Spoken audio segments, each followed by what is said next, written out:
আমি জানতাম এই কুফা শামসু ভাই কয়েকদিন পরে মিডিয়াতে এসে কান্নাকাটি করে সবার কাছে মাফ চাইবে, কারণ তার ভাইরাল হওয়ার নেশাটা তাকে এমনভাবে চাপিয়ে দিয়েছে যে সে ভাইরাল হওয়ার জন্য নিজের ধর্মটাকেও ছোট করে দিয়েছে।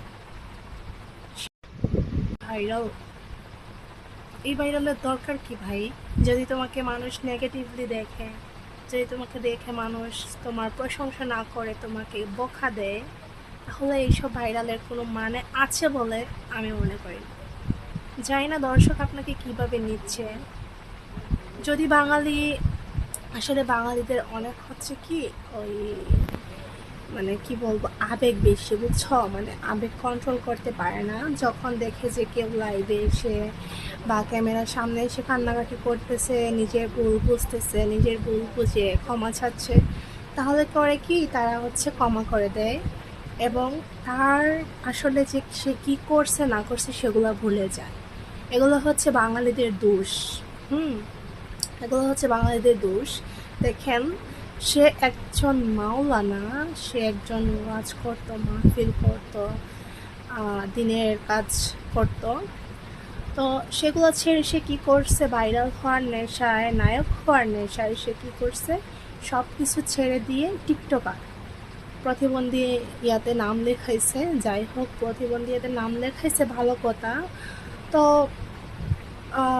ভালোভাবে এটা করতে পারতো, যেমন মানে ওয়াজ মাহফিল করে সে টিকটকে ছাড়তে পারতো, বা ভালো ইয়ে করে সে কিন্তু ভাইরাল হতে পারতো। হ্যাঁ, সে কী করছে? সে হচ্ছে ধর্মকে ছোট করে সে হচ্ছে টিকটকার, মানে চুল টুল কালার করে, একদম ঘোড়ার লেজের কালার আছে না, ঘোড়ার লেজের কালার, যে সেম কালারটা করে সে কী করছে? ভাইরাল হওয়ার নেশায় সব কিছু ভুলে দেন হচ্ছে এরকম উল্টাপাল্টা কাজ করছে।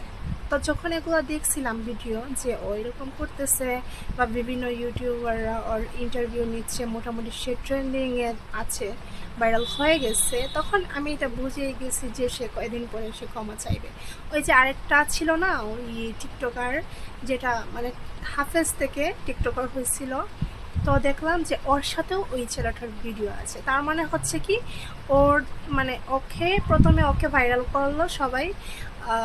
সবাই বলতে কি, আমরা বাঙালিরাই ওদেরকে হচ্ছে মানে টপে তুলি, ঠিক আছে? ওদের হচ্ছে মানে দোষ গুণ বিচার না করে আমরা তাদেরকে হচ্ছে ইয়ে করে ফেলি। তো যাই হোক, ভুল করছে, ভুলের তো ক্ষমা চাওয়া অবশ্যই উচিত, কিন্তু এটা সম্পূর্ণ একটা নাটক, সাজানো একটা নাটক, যার কারণে হচ্ছে আমাদের এইসব ভিডিও দেখা থেকে বিরত থাকা উচিত। যারা হচ্ছে ধর্ম বিরুদ্ধে মানে কাজ করতেছে, এটা মেইনলি হচ্ছে ধর্ম বিরুদ্ধেই কাজ করছে। সে যদি ভালো হতো তাহলে অবশ্যই সে ধর্মকে ব্যবহার করে ভাইরাল হতে চাইতো না।